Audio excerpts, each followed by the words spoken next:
my thoughts on having spent a week here in Malta. It's certainly been great to get away. It's been a long wait to go on holiday, just get out of the country, get on a plane, go somewhere different, somewhere where the weather's been absolutely fantastic, and it certainly has. Scorching, clear blue skies most of the time, welcoming people, but I have to say they are pretty into their lockdown out here in Malta. Mask wearing is pretty much 100% everywhere you go, certainly indoors, shops, bars, the hotel.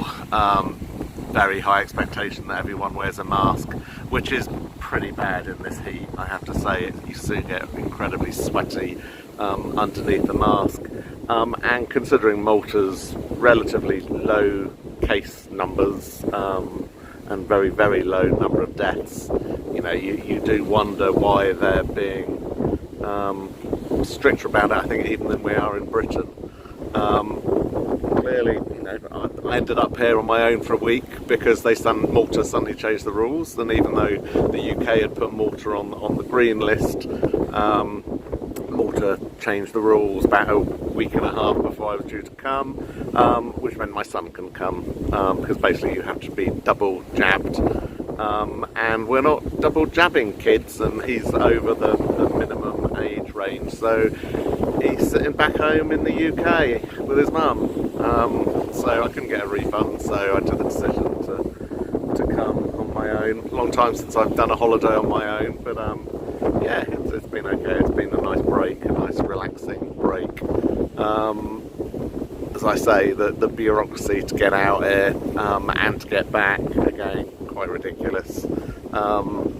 Clearly, companies are jumping on the bandwagon and making an absolute bomb out of the testing regime, both in the UK and here. So, tests that otherwise are free via the NHS, or I've even read that they're free for nationals in Malta. You have to pay a lot of money for, and it all adds up. So a lot of people making an awful lot of money out of this testing regime.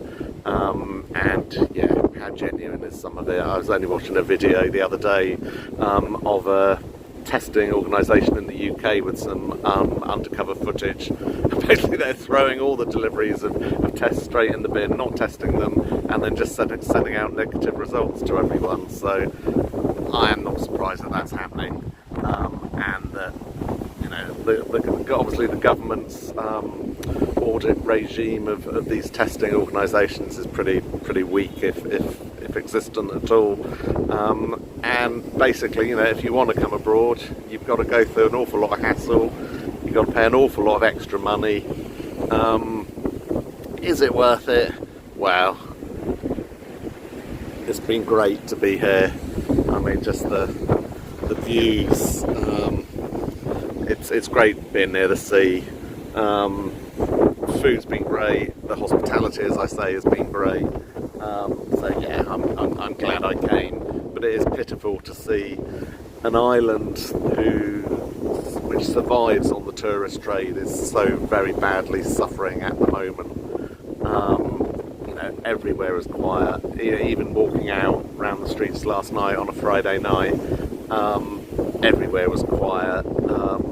This place depends on tourists, and the numbers, well, they've been zeroed and now they're starting to climb, but they're still very, very small compared with what would they normally be. So you do see an awful lot of shops, bars, just other stuff boarded up, closed, restaurants, etc. No sign of them opening.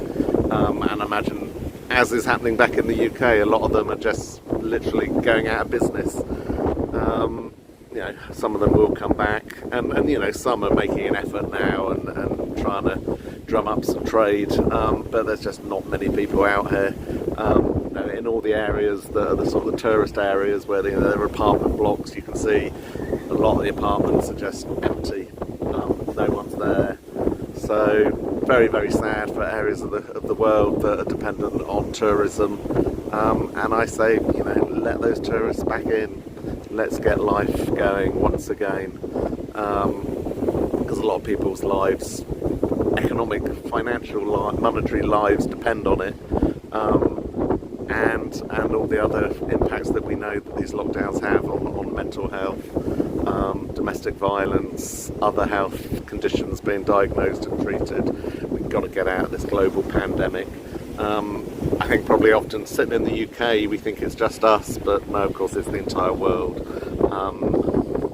Some countries have gone for these lockdowns even more than we have in the UK, and I think probably Malta is one of those, which is sad for its people, and sad for the tourists that would otherwise be coming here and experience a very beautiful island that's got a lot to offer.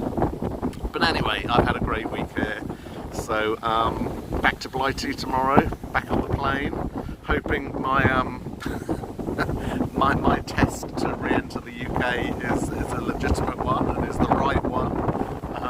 You never quite sure till the last minute as you come in through the airport gates and going through the whole ridiculous regime. And also, let's hope that Heathrow have sorted out the process, because I had heard that there were 4, 5, 6 hour long queues and waits to get through the system in Heathrow. So fingers crossed I don't have that tomorrow.